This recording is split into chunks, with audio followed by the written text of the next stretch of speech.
Oferecimento Sebrae, especialista em pequenos negócios. Eles estão no campo, na sua rua, por todos os bairros da cidade, inclusive na internet.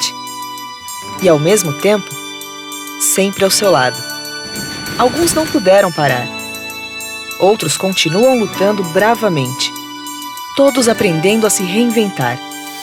Eles são os pequenos negócios, gigantes na força e na coragem, que não desistem e nem se entregam, mesmo nos momentos mais difíceis.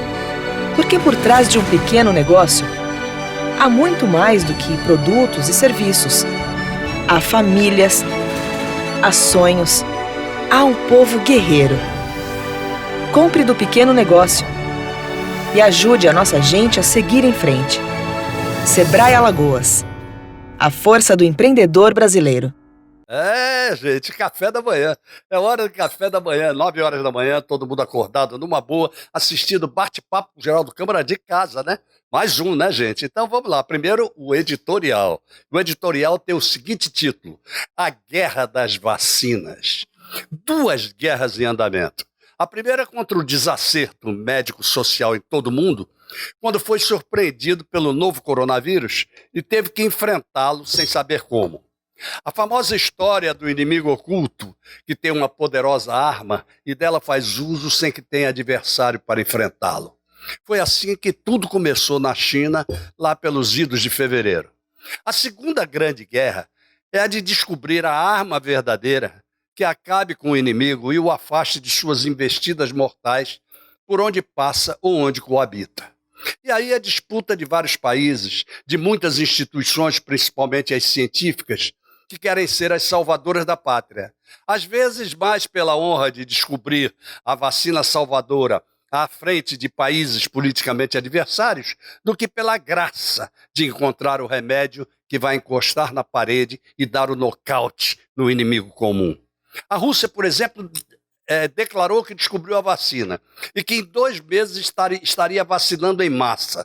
Imediatamente encontrou muitos países a declararem a ineficácia, a falta de testes definitivos e a afastarem sua validade, já considerando que aquele país estava na corrida como um dia esteve na luta com os Estados Unidos por uma viagem à Lua.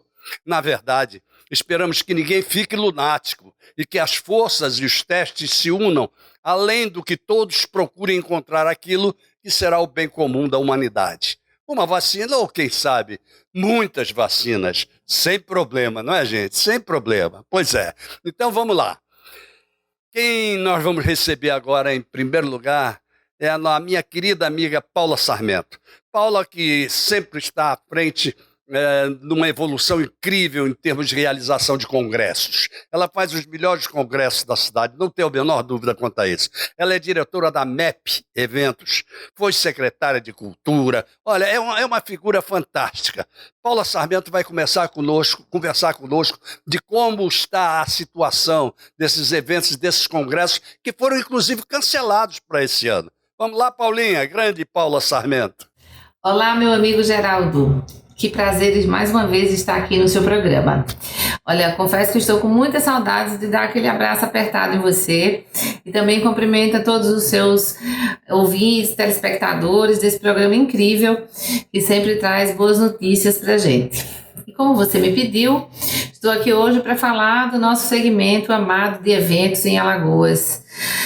A nossa empresa, a MEP Eventos, já acontece há 22 anos em Maceió e pela primeira vez estamos vivendo uma realidade completamente nova, diferente, triste também, mas focada que isso tudo vai passar, né? A pandemia mudou completamente a nossa rotina e eu digo especialmente nesse ano de 2020, seria um ano incrível, eventos enormes para acontecer na cidade e que em março mesmo, quando tudo isso começou, né, tivemos as mudanças de todos os eventos programados para o primeiro semestre para uma data próxima, no segundo ou mesmo no ano de 2021. Né? Começamos em maio, tínhamos um evento enorme de médicos veterinários da Associação nacional da Anclivepa, que são animais de pequeno porte. Esse evento já aconteceu em Maceió, também conosco, e ele voltaria esse ano de 2020 aqui. Já tínhamos aproximadamente 2.000 e poucos inscritos, com a perspectiva de chegar até 3 ou mais um pouquinho. E aí, quando tudo começou, muita incerteza, e graças a Deus foi tomada a decisão correta de realizá-lo em maio de 2021. Havia um envolvimento muito grande com os patrocinadores, a indústria, professores nacionais e internacionais, e como tudo era muito novo, a gente não tinha ideia do prazo que isso ia acontecer, né? Então, acho que foi uma decisão assertiva, né? Nós vamos ter um tempo maior também para negociar e captar mais pessoas.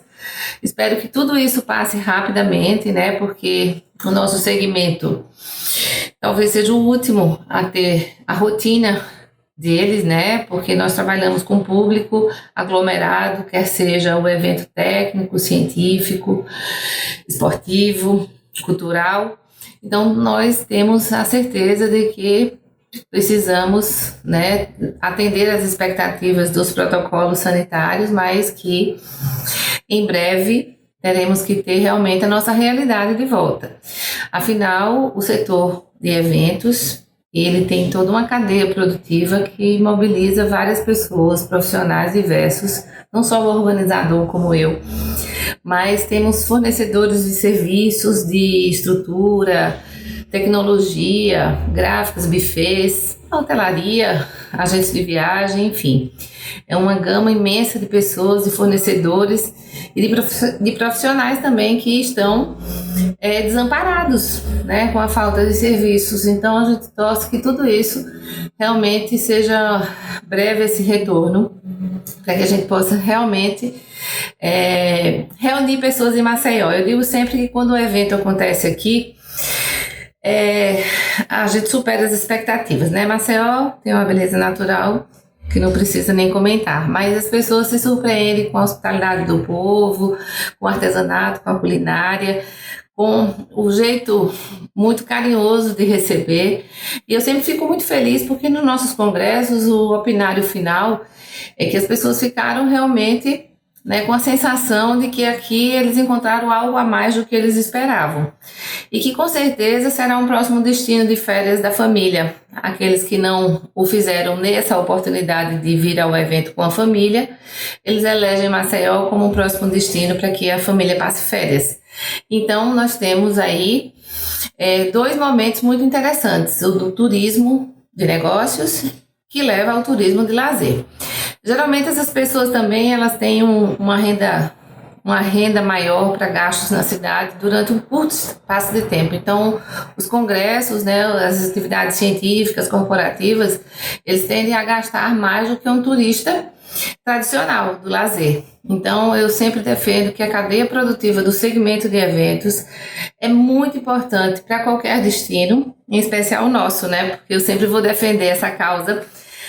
É incrível aqui de Maceió que nos períodos de baixa temporada, que já está ficando pouco, né? Porque os hotéis estão sempre movimentados, mas a gente consegue sim contribuir com esse setor de eventos e de hotelaria e de agenciamento turístico o ano inteiro, né?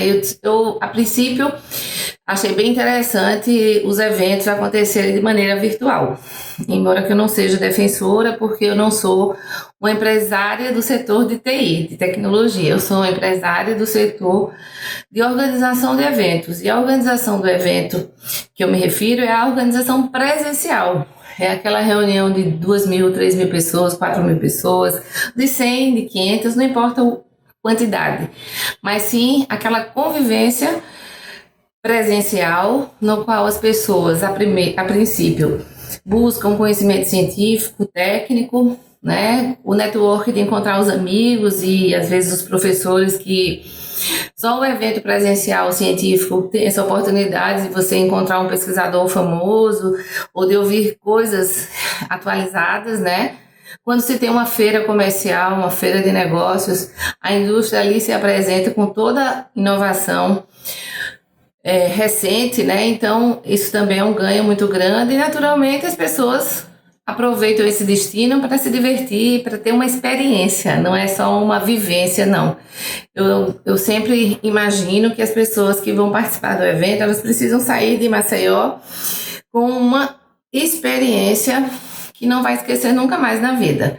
Então, assim, eu estou confiante de que a gente já passou pelo pior. Se Deus quiser, a vacina vai dar certo e tudo isso vai passar, porque nós que trabalhamos com esse público, né, nós queremos sempre surpreender, pensamos o tempo inteiro no que fazer para que o evento dê certo, principalmente aqui em Maceió, no Nordeste, que muitas vezes as pessoas subestimam a capacidade da gente e aí eles terminam saindo daqui com as melhores referências.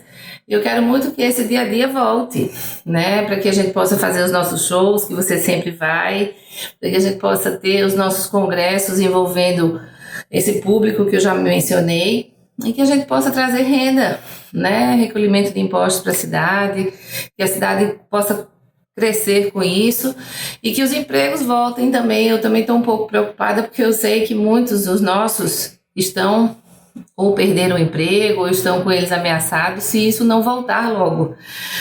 Domingo houve uma manifestação do segmento, eu não pude ir, mas eu já parabenizo a iniciativa porque precisamos chamar a atenção de todos os segmentos, né, de eventos. O meu é corporativo, técnico, científico de congressos, né, mas existem outros, o segmento social de casamentos, formaturas, que também é outra indústria geradora de recursos, de riqueza, de emprego.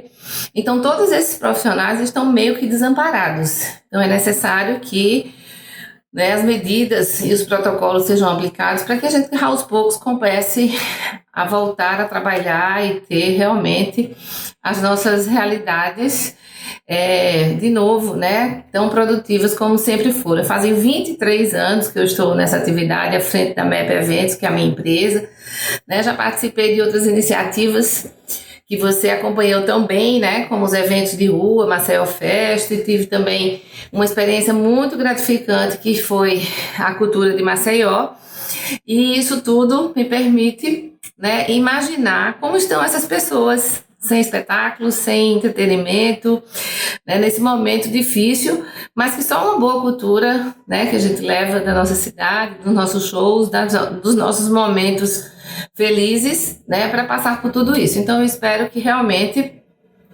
a gente possa, na próximo bate-papo, estar contando coisas incríveis dos eventos já remarcados, planejados e trazer muitas notícias boas para você.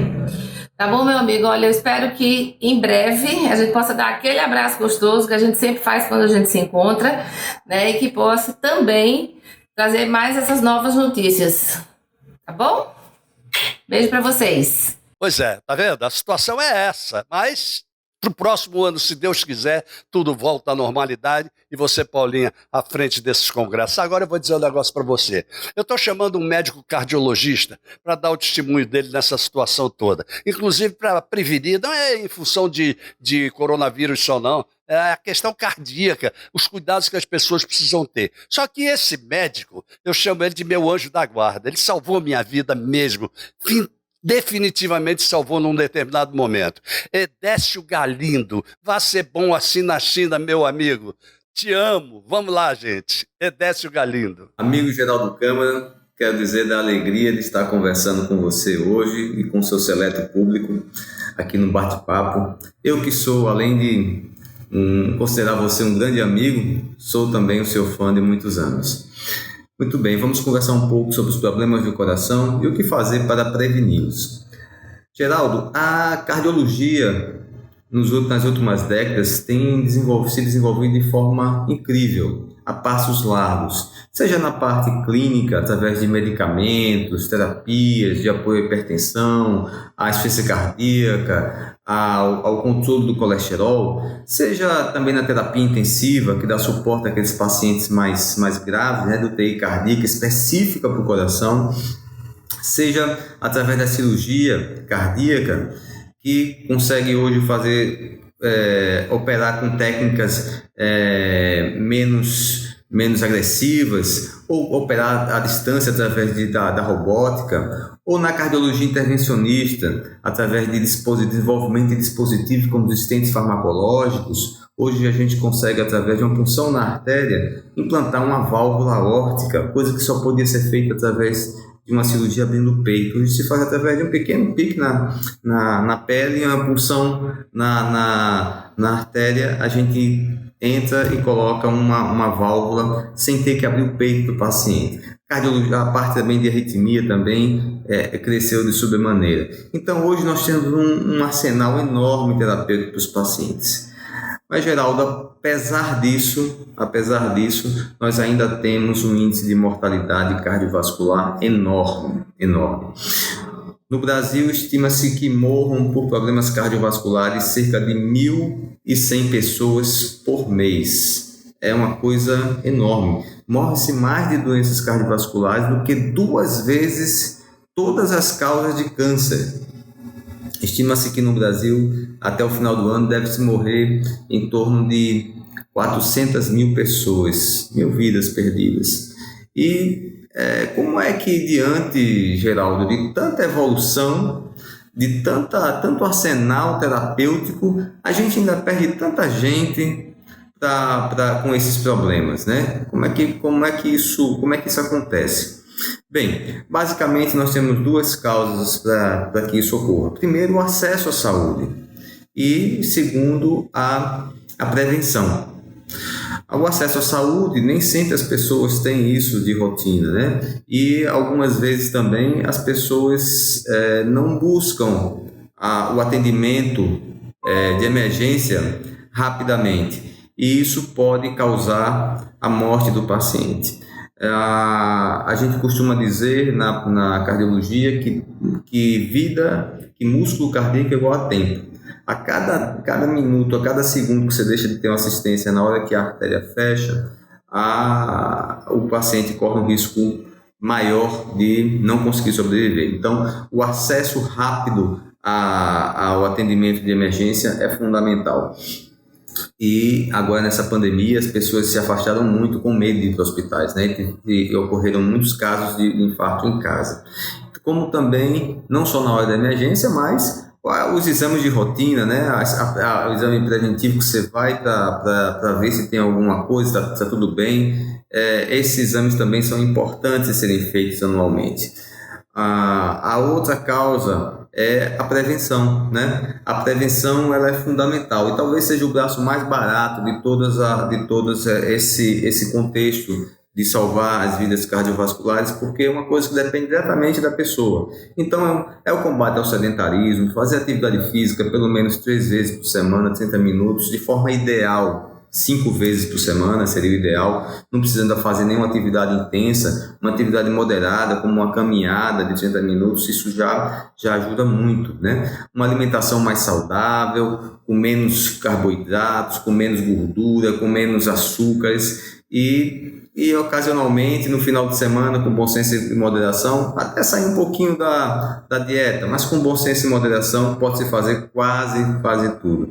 Então, essa rotina do dia a dia e ainda mais o exemplo, né, para os filhos. A gente vê cada vez mais os pacientes jovens tendo problemas cardiovasculares e a gente vê que o exemplo dos pais influenciam diretamente no filho. Então, o filho que vê o pai comendo uma comida saudável, fazendo atividade física, ele vai aderir a algo desse tipo muito mais facilmente do que apenas se a gente falar com a criança. E essa criança vai ser um adulto que vai levar esses hábitos para a vida. O controle da hipertensão, o controle do diabetes, todo esse contexto leva a gente evitar essa grande perda de vidas que é as mortes por causas cardiovasculares no Brasil. Além de tudo isso, essa mudança do estilo de vida faz bem não só ao coração em si, mas ao corpo como um todo, o corpo e a mente, né? Nós não somos feitos apenas de carne e osso, somos feitos também de sentimentos. Então, essa mudança de hábito melhora também a ansiedade, diminui o estresse, que é um outro fator fundamental aquela sensação de estar sempre alerta, de estar sempre pronto a responder uma ameaça. Isso também contribui de sobremaneira para aumento da pressão, aumento de outros fatores que podem levar a doenças do coração. Então, eu convoco a todos que revisem um pouco mais a sua vida, vejam um pouco mais sua estratégia de longevidade, né? E possam ter mais cuidado com a atividade física, com a alimentação, com o seu bem-estar. Geraldo, espero que a gente tenha contribuído para levar um pouco mais de entendimento para as pessoas, e o seu programa, que tem uma penetração tão grande, né, na sociedade alagoana, a gente, através dele, possa estar levando essas orientações, a gente possa levar essas orientações e as pessoas terem mais cuidado com a parte cardiovascular, que é tão importante para todos nós. Um grande abraço, uma satisfação enorme estar aqui com você e com o seu público. Tá vendo? É por isso que eu digo. É formidável, é formidável. Ele tá lá, ele é um dos chefes da cardiologia do Hospital Veredas. Muito bem. Lembrando a vocês do nosso Sebrae, que tem ajudado, e como tem ajudado o empreendedor a crescer, da Bodega do Sertão, que voltou a funcionar numa boa, com todos os parâmetros a serem seguidos, sendo seguidos, e o Janga Praia também. Então, vamos lá aos comerciais e voltamos já. Eles estão no campo, na sua rua, por todos os bairros da cidade, inclusive na internet. E, ao mesmo tempo, sempre ao seu lado. Alguns não puderam parar. Outros continuam lutando bravamente, todos aprendendo a se reinventar. Eles são os pequenos negócios, gigantes na força e na coragem, que não desistem e nem se entregam, mesmo nos momentos mais difíceis. Porque por trás de um pequeno negócio, há muito mais do que produtos e serviços. Há famílias, há sonhos, há um povo guerreiro. Compre do pequeno negócio e ajude a nossa gente a seguir em frente. Sebrae Alagoas, a força do empreendedor brasileiro.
Que o cafezinho da manhã tá bom? Tá. Pode ter certeza disso. Vocês sabem de uma coisa, está vendo um problema aí incrível. Os donos de imóveis lá do Pinheiro, de todos aqueles bairros, acionaram agora o Conselho Nacional de Justiça para garantir os direitos que eles têm em relação, no caso, Braskem. Porque a Braskem está cumprindo com uma série de coisas, sem dúvida alguma que está, mas tem que sentar para ver a questão das indenizações, porque a pessoa sai do imóvel, recebe aquela quantiazinha do aluguel social e 5 vezes o aluguel social para ajudar na mudança. Muito bem. E depois?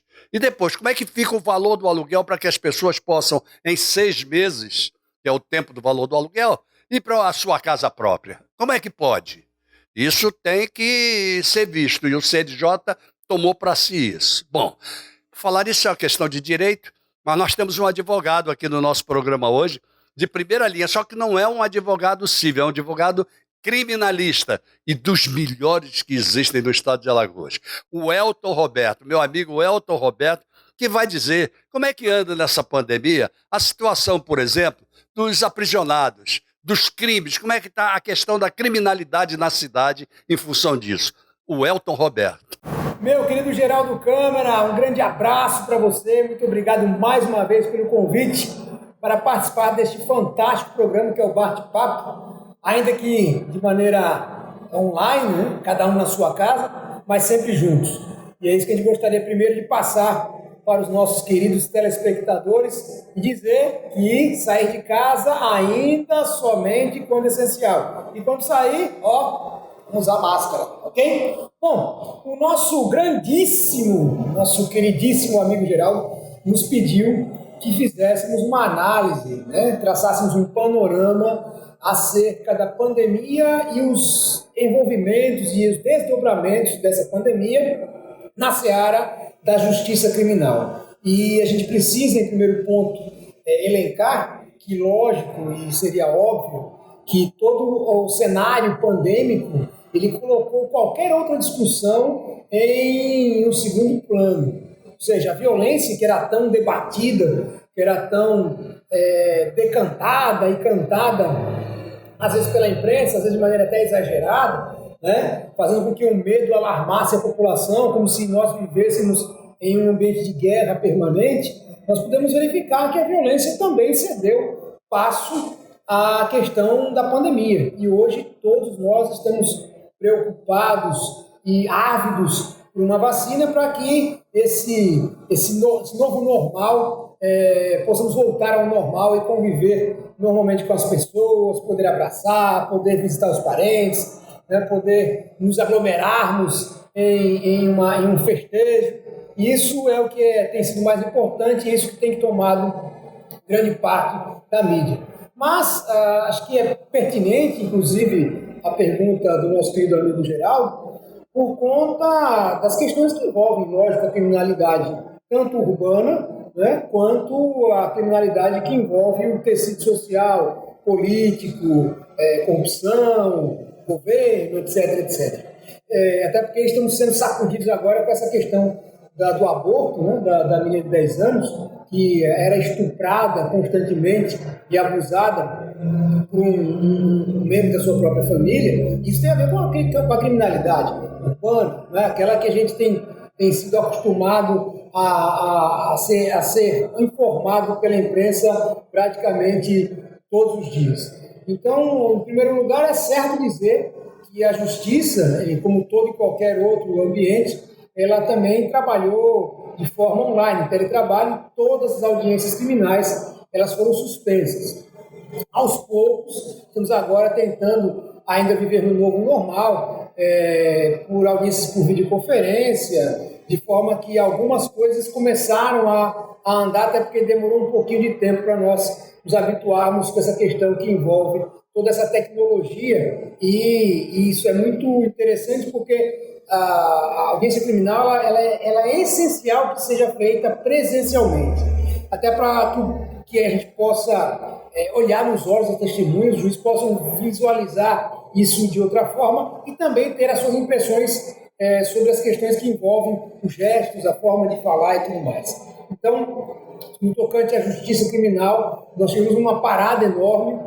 Há um prejuízo que eu acredito que esse prejuízo não seja dimensionado ainda de plano agora.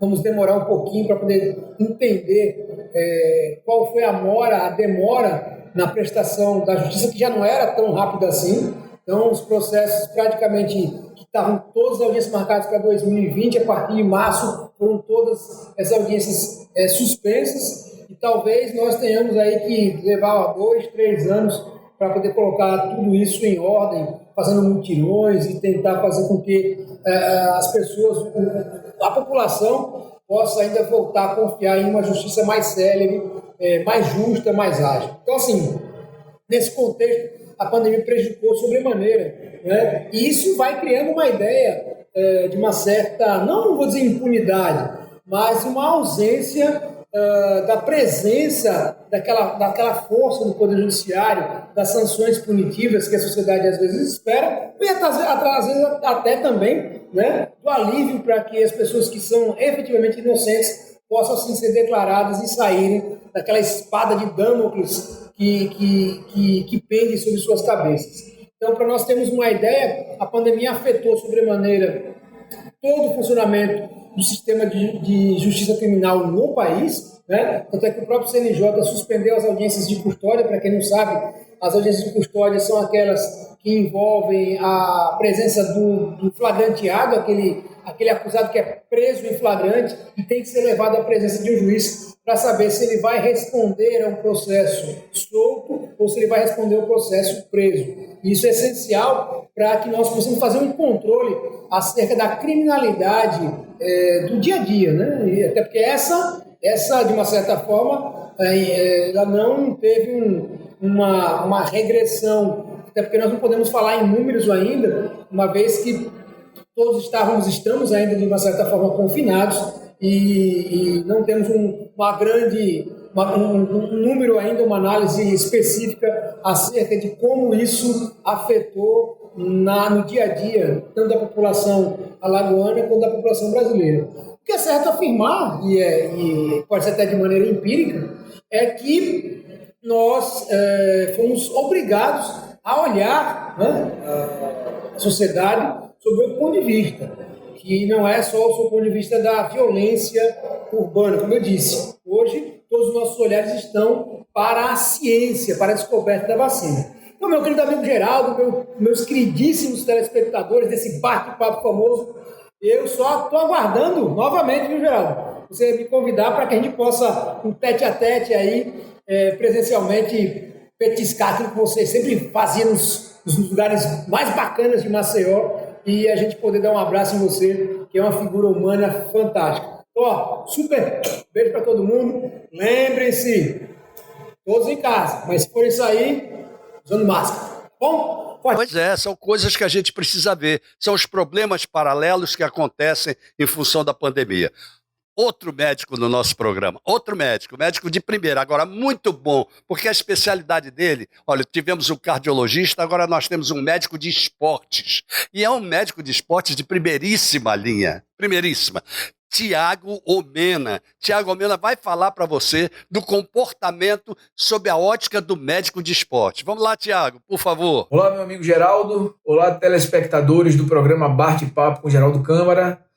Fico muito feliz em vir aqui hoje conversar um pouco sobre atividade física, sobre saúde e medicina esportiva. Recebi o convite do meu amigo Geraldo para conversar um pouco com vocês sobre a importância, a atuação da atividade física como remédio, de maneira geral, na vida de todos nós, mas principalmente no período em que vivemos atualmente, nesse período aí de pandemia, de isolamento social, de muitas incertezas, de contágio, etc. Então essa é a ideia, é isso que nós vamos falar hoje aqui, Inicialmente, vale a pena frisar, já é fato consumado, a literatura médica é vasta com relação ao poder terapêutico do exercício físico, Hoje nós temos em grandes centros de pesquisa como a USP, como a Universidade Federal de São Paulo, aqui no Brasil, e em centros fora do Brasil,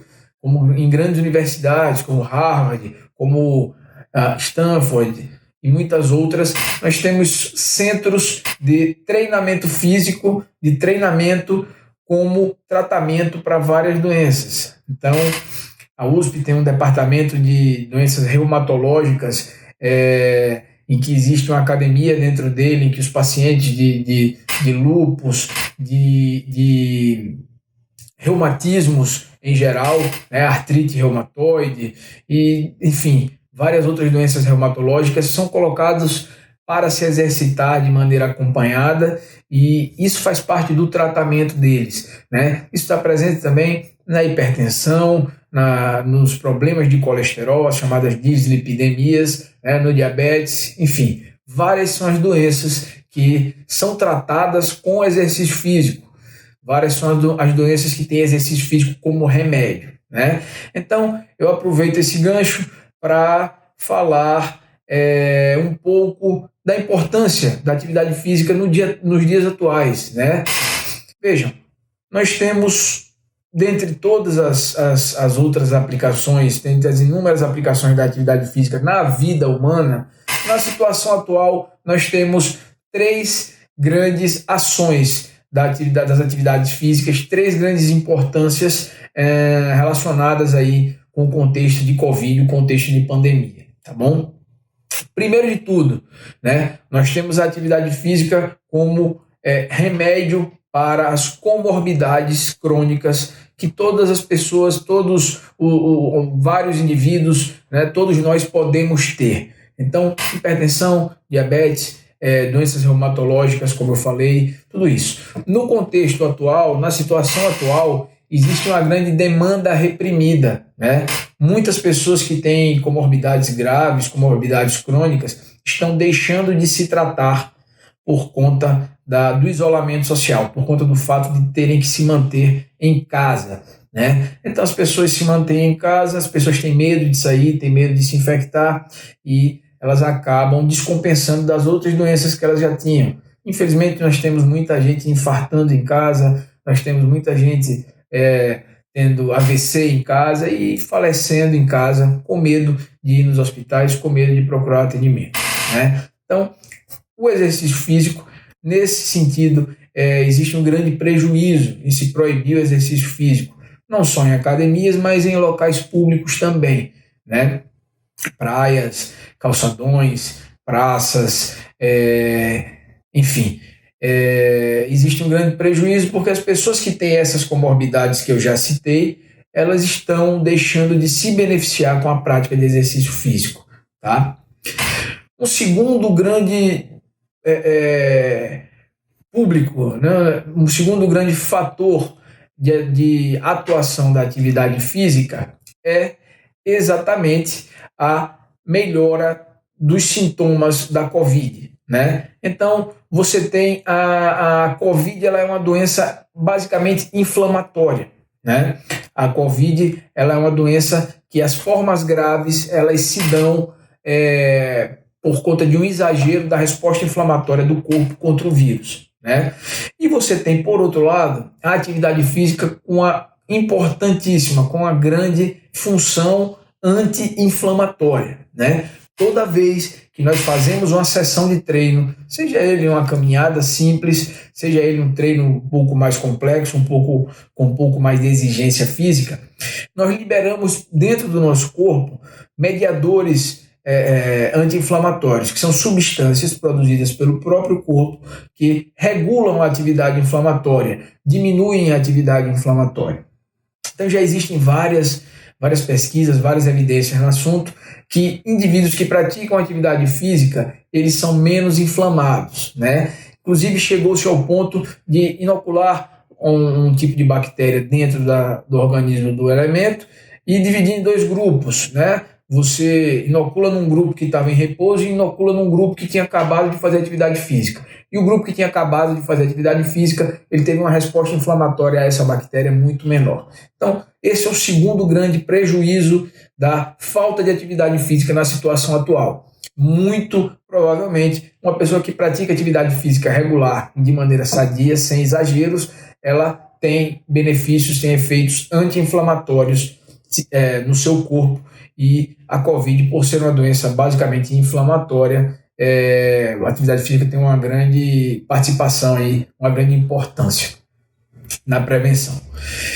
O terceiro fator muito importante é a atividade física como agente que combate a ansiedade e problemas neurológicos, né? Não diria neurológicos, diria problemas psiquiátricos. Então, ansiedade, sintomas de depressão, estresse, toda essa pressão gigantesca, essa pressão mental que nós estamos imersos nos dias de hoje. Então, a atividade física sabidamente tem um efeito ansiolítico, tem um efeito de melhora nos sintomas depressivos, né? Diminuição de dependência química de álcool, de cigarro e até de outras drogas. Infelizmente, na situação atual, a dependência química está vindo com muita força aí, né? Meus colegas psiquiatras estão trabalhando muito pesado nos dias de hoje, com dependência química, com depressão, com sintomas suicidas, com ansiedade, enfim, não é fácil. Então, essa é o terceiro pilar aí de benefício da atividade física que hoje está sendo prejudicada. Então, quero terminar a nossa conversa falando que comemorei muito a autorização da volta à atividade física na orla, achei uma atitude muito correta do governo.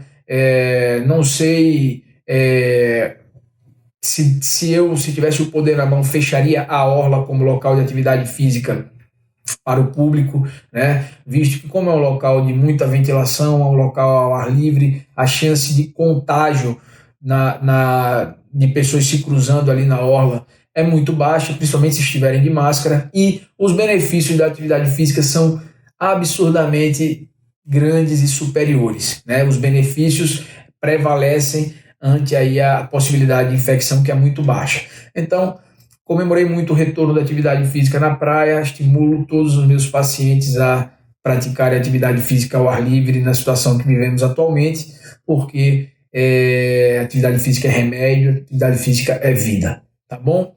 Um grande abraço a todos, agradeço o convite de poder conversar um pouquinho com você, Geraldo, e com seus telespectadores, e é isso aí. Até a próxima. Viu? Eu acho que é formidável você se inteirar dos assuntos dessa maneira. Eu aproveito, Tiago, para pedir a você que leve o meu abraço a seus pais, Ana e Cláudio Ormena, grandes figuras, meus vizinhos, gente boa de primeira qualidade.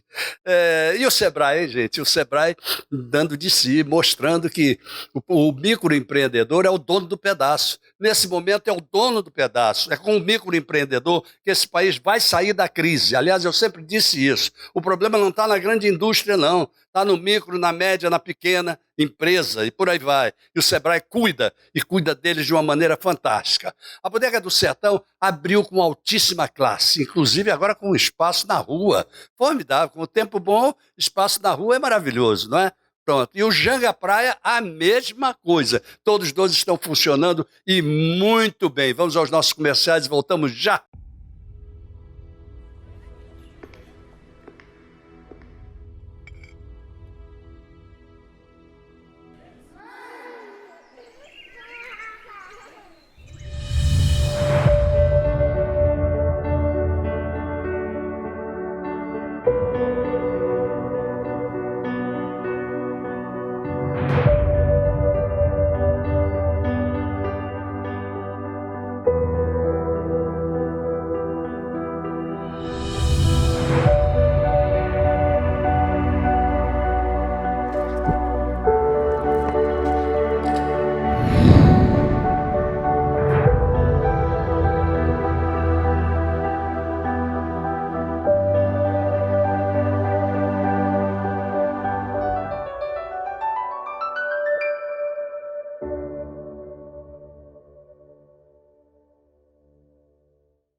Eles estão no campo, na sua rua, por todos os bairros da cidade, inclusive na internet.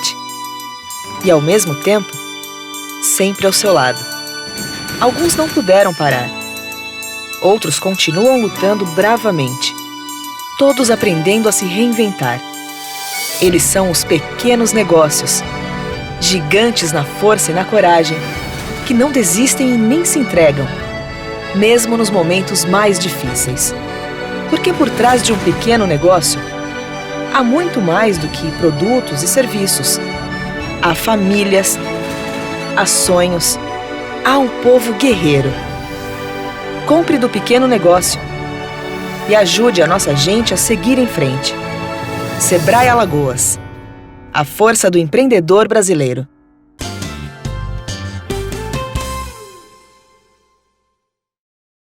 Só quero lembrar vocês que nessa pandemia, principalmente, pare para pensar. E o Pare para Pensar, o meu mais recente livro, está na livraria La Citá, ok? Bom, quando eu cheguei aqui em Maceió, logo que cheguei, eu me tornei logo um bom amigo de um cidadão maravilhoso, naquela época estava na OAB, se não me engano, por aí vai, um alagoano fantástico chamado Humberto Martins, que acabou por se tornar desembargador em Alagoas e logo em seguida foi nomeado ministro do Superior Tribunal de Justiça. Este ministro do Superior Tribunal de Justiça, Humberto Martins, alça agora a presidência do STJ. esse alagoano. E no dia 27 vai acontecer a posse dele, que será transmitida pela TV Cidadã. Então, todo mundo que assiste a TV Cidadã ou o streaming da TV Cidadã pode assistir a posse no dia 27 às 17 horas do alagoano Humberto Martins, na presidência do STJ.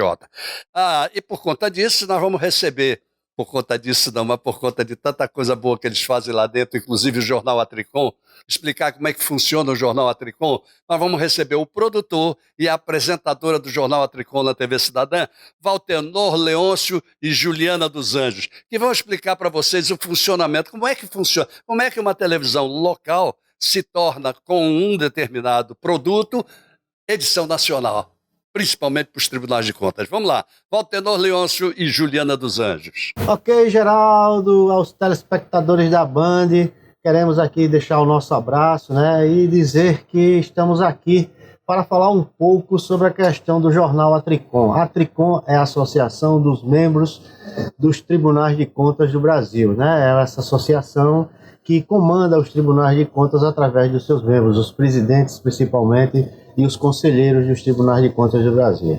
Falar um pouquinho sobre o Jornal Atricom. O Jornal Atricom é um jornal que nasceu de uma ideia do Geraldo Câmara, junto com a gente lá num desses encontros que a gente teve pelo Brasil, e amadureceu a ideia, né, e foi passado para a Atricom, e junto com o presidente do Tribunal de Contas de Alagoas, Otávio Lessa, a ideia se tornou realidade. Então é um jornal, uma espécie de jornal nacional dos Tribunais de Contas, onde se abre o espaço na TV Cidadã Alagoas, 35.2, que é uma TV aberta, para que esse jornal seja exibido sempre quinzenalmente, depende muito da demanda. E para apresentar esse jornal foi a primeira interrogação que surgiu comigo e o Geraldo. Eu como fui pedido para ser o editor do jornal, e a gente discutiu e surgiu um nome feminino, né, aqui de Alagoas, a Juliana dos Anjos, que está aqui comigo já, e ela veio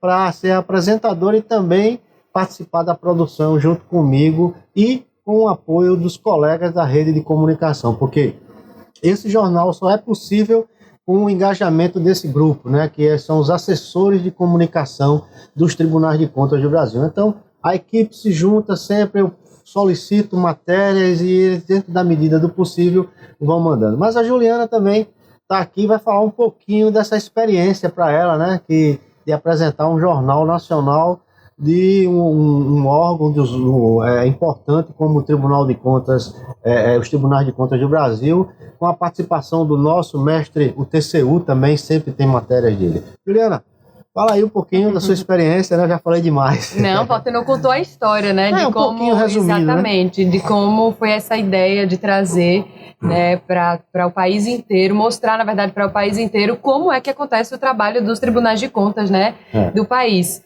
Geraldo, oi para você também, para os seus telespectadores aí do Bate-Papo. É um prazer estar participando novamente do programa. Eu e o Valtenor, a gente já esteve no Bate-Papo, né? Já. Conversando sobre os projetos aqui da TV Cidadã. E como o Valtenor disse, o projeto do Jornal Atricom me foi apresentado, né? Foi criado totalmente pelo Geraldo e pelo Valtenor. E quando eu fui convidada para participar desse projeto, eu fiquei impressionada realmente com a qualidade do projeto. Tinha essa ideia de unir realmente todas as cortes de contas, né? Mostrar para a população como funciona o trabalho do Tribunal de Contas, que é um trabalho de fiscalização, mas também de orientação dos gestores, que os tribunais prezam muito pelo dinheiro público, né? Pelo erário, então a importância da sociedade acompanhar como é que funciona esse trabalho, como o nosso dinheiro está sendo utilizado, está sendo empregado, né? E principalmente num período como a gente vive hoje, de fake news, de informação falsa, informação que a gente não sabe a fonte. Então é muito importante que a gente fortaleça os meios de comunicação oficiais, né? Trazendo sempre informação de qualidade, informação responsável das próprias assessorias dos tribunais. Então, para mim, o orgulho e a honra de ter sido convidada para participar desse projeto é desse conjunto todo de vantagens, de benefícios que eu acho que a gente está trazendo para os nossos telespectadores. Aí a gente contou com o apoio do presidente Fábio, né? Ele que é o presidente da Atricom, né? Que nos dá total apoio, do Colégio de Presidente, do Instituto Rui Barbosa, né, de todos os conselheiros, de todos os tribunais. A gente tem dificuldade ainda porque alguns dos tribunais têm as assessorias ainda com pouca estrutura, né? E a gente entende, e a gente tem ajudado. E a gente coleta também, às vezes, material que sai na Band, que sai na Globo, que sai na Record, de algum tribunal. A gente faz um trabalho de garimpagem também. A gente garimpa também para ajudar eles, né? Tá entendendo? Porque entende a dificuldade que eles têm. E eu já me sinto satisfeito porque deixamos uma marca, porque é exibido nas redes sociais, no YouTube, no Facebook e no streaming da TV Cidadã. Então não atingimos só o Brasil, atingimos o mundo, né? Porque o streaming você assiste em qualquer lugar do mundo, né? Então já passamos de 8 milhões de visualizações no streaming da TV Cidadã, que está também nos principais veículos de comunicação aqui do nosso estado de Alagoas. E a gente queria só deixar aqui essa marca, agradecer o Geraldo por esse espaço, né? Em nome da Atricom, em nome do Tribunal de Contas de Alagoas, em nome dos colegas da TV Cidadã, porque a Band também é uma parceira, aqui nós não somos concorrentes, que somos uma TV até pública, né, pertencente ao Tribunal de Contas. Então, da minha parte, Geraldo, um abração aí. Juliana. Pois é, só reforçando isso que o Valtenor comentou, em relação à nossa visualização, além de ser do Jornal Atricom ser transmitido na TV Cidadã, no site também dos tribunais, no nosso YouTube a gente tem uma média de 200 visualizações por programa, o que é muito bom, né, Valtenor? Para um jornal institucional, né? Para as pessoas tirarem a curiosidade e conhecer. Até a gente faz muita marca, porque as pessoas não conheciam o papel, o fim do tribunal, né? Exatamente. Que não é de polícia, gente. O tribunal não é como a Polícia Federal, não é como a Polícia Civil, que vai lá e prende as pessoas. Ele apenas detecta e encaminha para os órgãos que diz como o gestor tem que fazer. Tem que fazer, exatamente. É isso, Geraldo. Espero que a gente tenha conseguido mostrar para os seus telespectadores como é que funciona um pouco do nosso trabalho, a importância do Jornal Atricom nesse momento, para a gente continuar E agora na pandemia também foi muito importante a gente mostrar como os tribunais estão enfrentando.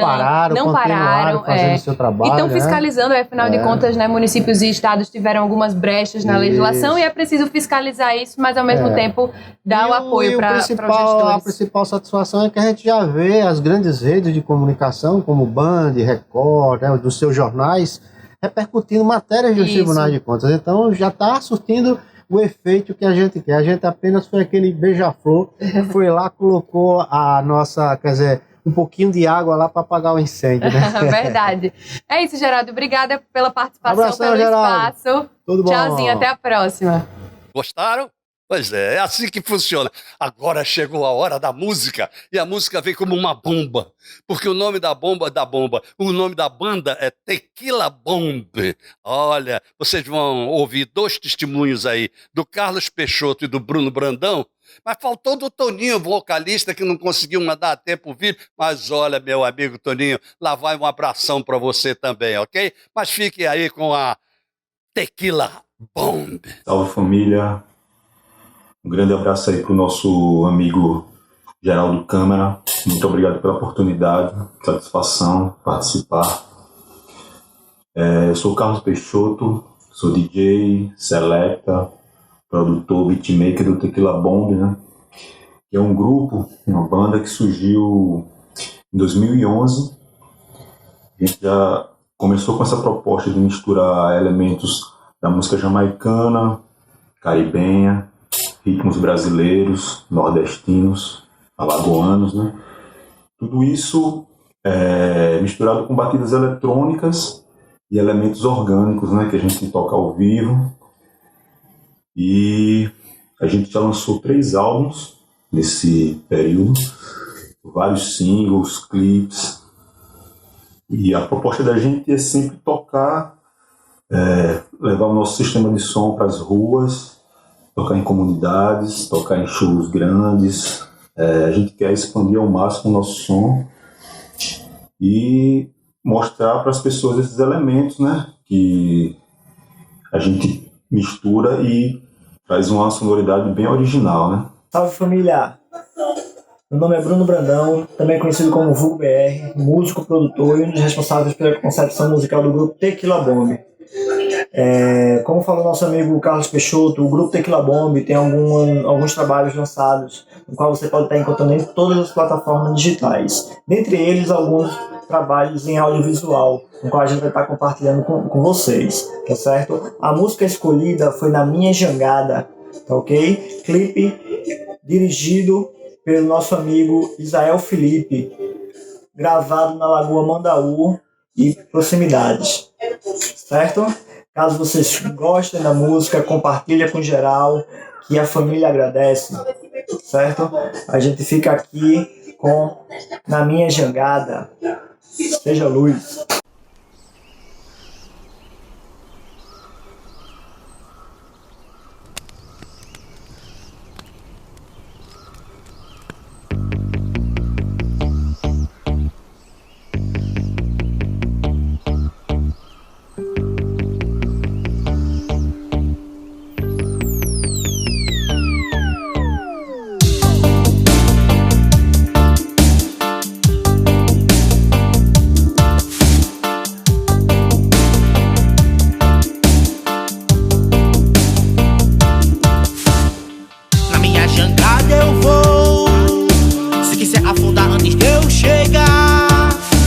Sempre a lutar, louvando a Jah.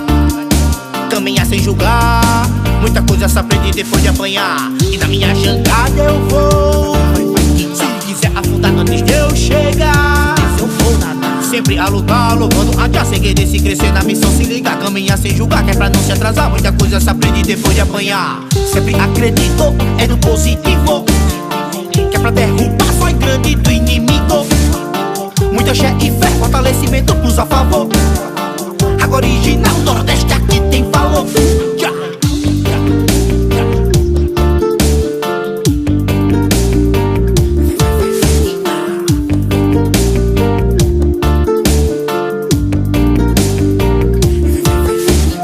Se não for pra lutar, eu não tava com o mic na mão. Se não for pra elevar, não fazia a defumação. Se não tivesse atitude, ligava pra sua opinião. Mas pego tua energia negativa e transformo em elevação. Na minha jangada eu vou. Se quiser afundar antes de eu chegar, sempre a lutar, louvando a Jah. Caminhar sem julgar, muita coisa se aprende depois de apanhar.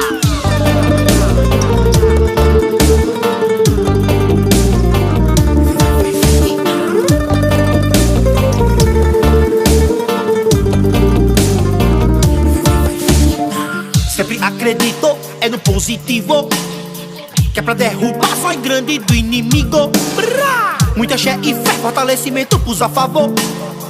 Agora original, Nordeste aqui tem valor. Se não for pra lutar, eu não tava com o mic na mão. Se não for pra elevar, não fazia a defumação. Se não tivesse atitude, ligava pra sua opinião. Mas pego tua energia negativa e transformo em elevação. E na minha jangada eu vou. Se quiser afundar antes de eu chegar, sempre a lutar, louvando a Jah. Caminhar sem julgar, muita coisa se aprende depois de apanhar. Tequila Bomb, sistema de som, de denúncia e de elevação espiritual.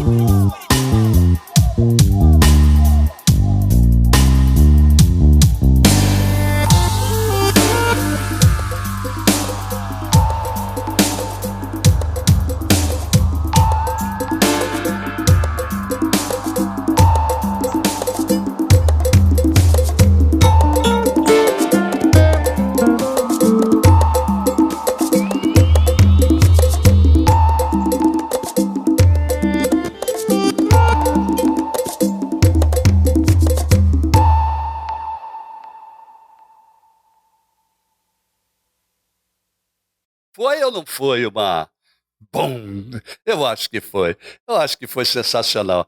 Pois é, meu amigo, essa foi a 20ª edição do Bate-Papo com Geraldo Câmara de casa. A 20ª de casa. A 20ª semana.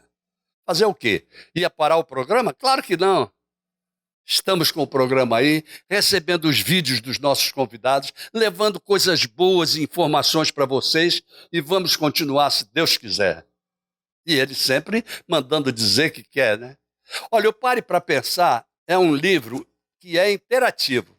Você tem um pensamento em cada página e espaço para você escrever o que você quiser. Está na livraria La Citar. Tudo que eu penso está aqui. Acho bom vocês darem uma olhadinha, para depois mandarem pau em mim. Gente, muito obrigado. Muito obrigado pela audiência que vocês têm me dado. Muito obrigado pelo programa de hoje. E até sábado, se Deus quiser, aqui na nossa Band, com mais um bate-papo com Geraldo Câmara, ainda de casa. Ele mandou dizer que quer, e quando ele manda dizer que quer, encontro marcado, não tenho dúvida. Até lá, gente. Oferecimento Sebrae, especialista em pequenos negócios.